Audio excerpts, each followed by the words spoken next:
Hello good people, welcome to রাইভ max. সবার আগে congratulation, কারণ অবশেষে বাংলাদেশে হায়ার সিসির বাইক পারমিশন পেয়ে গেছে। ইভেন 250 সিসির বাইক বাংলাদেশে চলেও আসছে, পালসার N250। কিন্তু এখন আপাতত আপনারা কেউ হায়ার সিসির বাইকের দিকে যায়েন না। ইভেন কেউ যদি প্রিমিয়াম সেগমেন্টের বাইক যেমন R15 বা MT এইগুলা কেনার কথা ভেবে থাকেন, আপাতত কিনেন না। তো কেন কিনবেন না এখন, এটার কারণ বলতেছি। তার আগে ইন্ট্রোটা দেখে আসেন। So play the intro.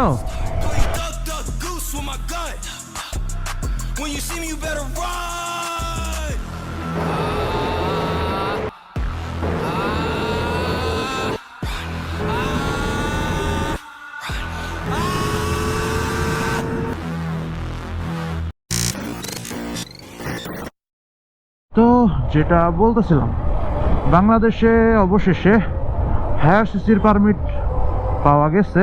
Maximum permission হইতেছে 375 সিসি পর্যন্ত। তো অলরেডি বাংলাদেশে 250 সিসির বাইক ঢুকেও গেছে, মার্কেটে চলেও আসছে। পালসার N250 এটার এখন প্রি বুকিং নেওয়া হইতেছে আই গেস।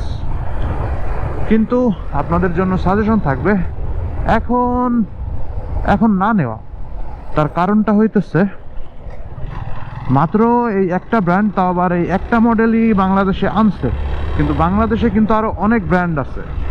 আর পালসার যে কি পরিমাণে একটা অ্যাগ্রেসিভ প্রাইসিং করছে এটা তো দেখছেনই, যে 250 সিসির একটা বাইক তারা লঞ্চ করছে 3,40,000 টাকায়।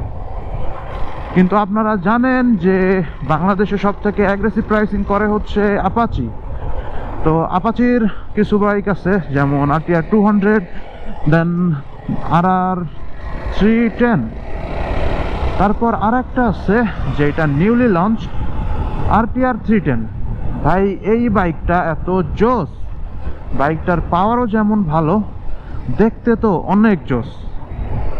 তো এই বাইকটা যদি বাংলাদেশে আসবে তো অবশ্যই। এই বাইকটা বাংলাদেশে আসলে এটার প্রাইসিং মোটামুটি যদি পালসারের মতো করে তাও 5.5 লাখ টাকার মধ্যে আপনারা পেয়ে যাবেন। আর এই বাইকটা তো জোস, এটা 5.5 লাখ টাকা ওর্থ করে। দেন RS 200 এখনো কেন আনে নাই আমি জানি না, তবে RS 200ও আসবে। আবার মার্কেটে রিউমার আছে যে RS 400ও নাকি আসতে চলতেছে মার্কেটে।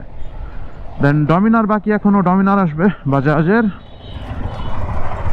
পালসারের থেকে ডমিনার অবভিয়াসলি ভালো একটা বাইক টুরিংয়ের জন্য। দেন আরেকটা বাইক আছে এক্সক্লুসিভ, যেটা হচ্ছে CBR 250 RR। CBR 250 RR হইতেছে 250 সিসি সেগমেন্টে একটা বিস্ট।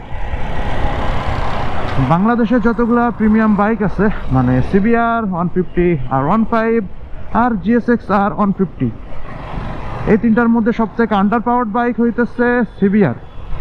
কিন্তু 250 সিসি সেগমেন্টে যখনই যায়, CBR হইতেছে দ্য মোস্ট পাওয়ারফুল বাইক। আর এটার লুকস তো ও ড্যাম। তো এইটা যদি বাংলাদেশে আসে, প্রাইসিং যদি ঠিকঠাক করতে পারে, তাহলে মোটামুটি হয়তো 8.5 লাখ টাকা থেকে 9 লাখ টাকার মধ্যে পাওয়া যাইতে পারে। তো এখন যদি একটা ইন্দো R15M কিনতে যান, ওইটার প্রাইস দেখা যায় যে মোটামুটি 7 লাখ টাকার কাছাকাছি পড়ে যায়। তো 7 লাখ টাকা দিয়ে একটা 150 সিসির বাইক কেনার থেকে আর একটু বাজেট বাড়িয়ে 250 সিসির একটা বিস্ট কেনা বেটার না? দেন আরও কত ব্র্যান্ড আছে যেগুলা সিসি লিমিটেশনের জন্য ঢুকতে পারতেছিল না, এইগুলা বাংলাদেশে ঢুকবে। আর এতগুলা বাইক যখন ঢুকবে তখন প্রাইসিং অবভিয়াসলি অনেক কম্পিটিটিভ হয়ে যাবে।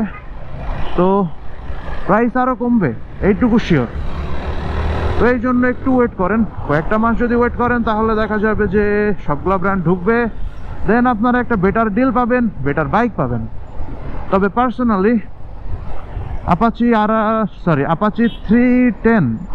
RTR 310 এই বাইকটার আমি ফ্যান হয়ে গেছি জাস্ট এটার লুকের জন্য। মানে এটার লুকটা দেখেন, এটার হেডলাইটটা তো জোস।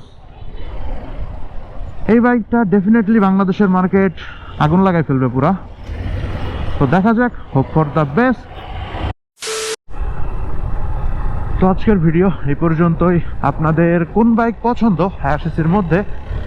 হায়ার সিসির সবগুলা বাইক বাংলাদেশে আসলে আপনারা কোন বাইকটা কেনার কথা ভাবতেছেন এটা কমেন্ট করে জানাই দিন। আর যদি ভিডিওটা ভালো লেগে থাকে তাহলে like the video, subscribe the channel. Rave Max signing off.